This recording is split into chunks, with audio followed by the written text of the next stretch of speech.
Assalamu alaikum. I'm Mahvish Akhtar, and I'm here with another episode of To Whom It May Concern. Today, I will be talking about my family, which I haven't done in a while. I haven't talked about my life in a bit, so I thought, do that. But before we start, do all the things that, we're supposed to, and we'll get started. So just recently, I went out of town to visit my niece, and that's part of the country where most of my relatives live that I'm not really too keen on. I haven't had, a lot of good experiences with them during my childhood. See, when you have normal experiences, so let me just explain to you the difference between जब हम कहते हैं ना कि उन्होंने हमारे साथ अच्छा नहीं किया और हमारे साथ बुरा हुआ, that's a normal, okay. We had fights with our family members. They were rude, we didn't get along, so we chose not to interact with them. And then there were issues where you develop childhood trauma. And trauma comes from not just somebody yelled at you too hard or somebody didn't give you something that you really wanted and your parents didn't stand up for you. Once in a while this happened. You went to visit somebody and they did that to you. Some distant cousin or some distant aunt or uncle was not nice to you. That you went to visit once in a while, that doesn't turn into trauma, right? Because it happened once in a while and you weren't really close to these people and they weren't really a regular part of your life. It can turn into trauma if it's very, very severe. Trauma is when this is happening over and over again, constantly, and it is a major part of your life, and you are, as a child, you are in fear of your life constantly. Of course, there's a lot of other factors, which we don't have time to go over in this video. But if you are in fear of your life, if you feel unsafe and feel that there is, you cannot protect yourself, or there's nobody else to protect you, and a lot of other factors, including that. And not that you're going to get yelled at or you feel that you're not going to be fed, you're not going to be clothed, you're not going to be taken care of, or if you don't do what you're being told to do, which is something dangerous to begin with, you might be kicked out. So there were a lot of situations of that sort. We weren't fed me and my sister and my mom, we weren't fed properly. We weren't allowed to take up space. We weren't even allowed to buy our own food. We would get in trouble for that as well. And it was like 2 years, 3 years, span of 2 or 3 years. Couldn't tell anybody because her mom was scared that, if the person we were staying with gets upset that we told somebody or tried to find other ways to get food or whatever it may be, then if she wants us to leave or tells us to just leave, where are we going to go? There was a lot of factors involved. This would make this video very, very detailed. So it was a very, very traumatic. My sister was 16, 17. I was 6. And so my mom always just said, don't worry about it. I'll get you something to eat later. We would hide food under our bed. Now we joke about it. Now it's like it's a big joke in our family. Like, I love bread, and so does my sister. All sorts of bread. So we just say that this is coming from that place, or it's our, trauma that has triggered the love of bread. Bread and butter. We could eat it all day. So, but that's one of those things that stuck with us. And whenever we get bread in our house, it's just the whole thing. I'm just like, I'm not sharing bread, okay? And my sister the same way. We're like, nope, we don't share bread. Bread is one thing we don't share. And we say it as a joke, but at that time, that was our meal. That we would hide it under the bed, and we would just be like, okay, it doesn't matter if we don't get anything to eat all day. We can have the bread. That's ours. We'll have it at night when everybody's asleep. We can. Oh, and by the way, we were sleeping in the living room, which it was a big room in the middle of the house. So that's where me, my mom, and my sister slept. So we had to be very, very quiet about eating the bread because somebody heard, people that lived in the house, they would get upset that why are you eating? Do we not give you enough to eat? Which they didn't. So that trauma stayed with us. And I think my mom until she passed, because that obviously, we came from a very different life before that. And I was very young, so I didn't remember much of that life. But of course, my mom and my sister, it was a huge deal. So that kind of trauma kind of stays with you. You can't just move away from it and just go to being a normal person like it didn't happen. And then for me, I almost grew up with that, knowing that kind of life and knowing that kind of almost oppression, that somebody controlling you so much.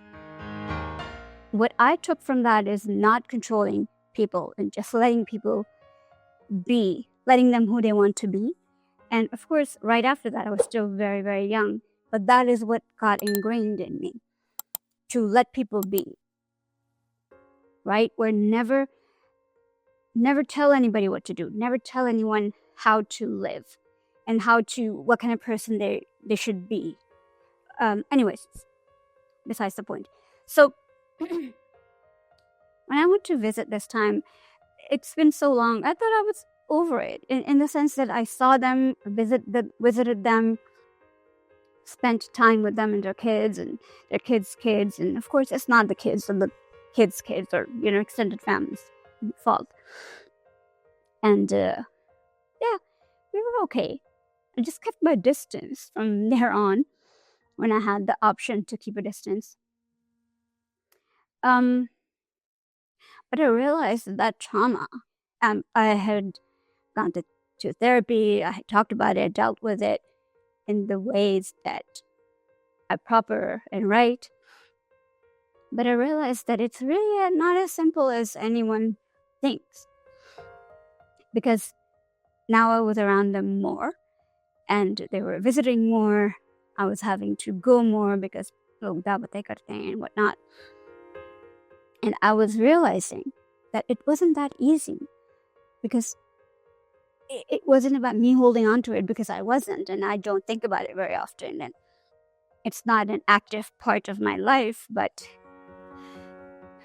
it would bother me when they tried to be extra nice to me, or invite me to dinner and just things like that. It would trigger something. And obviously I don't talk to people one-on-one about it, but I felt like if I did, it would feel like, well, let it go. It was 30 years ago, 40 years ago. Let it go. And I feel like they would be right. But see, it's not me today that is upset, because they haven't done anything to me, to the 49-year-old me. It's the child in me that is upset. When they invite the adult me to dinner, the child in me remembers that it kept her hungry, right? Because the adult in me doesn't need to be fed. It's that kid in me that remembers being hungry on their watch, that remembers them telling her that she can't have the roti or more than one roti or whatever it was. So that child probably is healed or okay, but not to be around them so much, because that anger comes out. Somehow I realized that anger comes out when I see them a whole lot. Little bit, couple of hours, once in a while. I was fine, actually. I was doing just fine with that. But every day, sometimes all day, 4 or 5 times a week, yeah, that got a lot. So I decided I should minimize that contact. And the point of that was to make you guys understand about my life a little bit more, and also what actual childhood trauma looks like. It's not small things like that person was harsh when we visited them 4 times a year, right? It's bigger things. It's things that are almost life-threatening, or threaten your safety, or threaten your livelihood.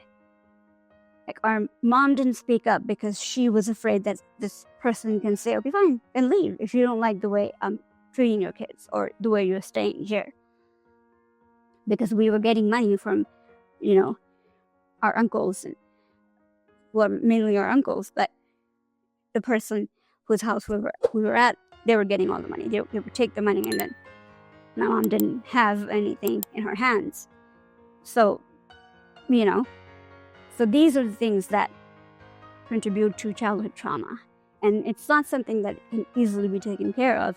And when people so callously, so carelessly just say, oh, I am suffering with childhood trauma, and my mom yelled at me a bit too much, so I have childhood trauma because of it, it bothers me.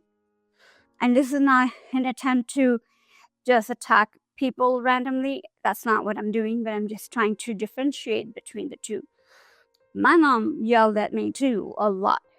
I got yelled at a lot, but I don't think I have trauma because of her. There's other things she might have done that might have caused me trauma, but yelling is not one of them. Because sometimes you have to step out of yourself, meaning out of your head, and think of other people. Think of what they might be going through and why they might be acting the way they're acting. I understood a lot of her reasons. And as I grew older, of course, I understood more and more of her reasons for why she did the things she did, right? When you're younger, you're just like, oh, you don't understand, you don't care about me, you're so mean. And we could never say that to our mom, never, ever in a million years, but we were thinking those things, right?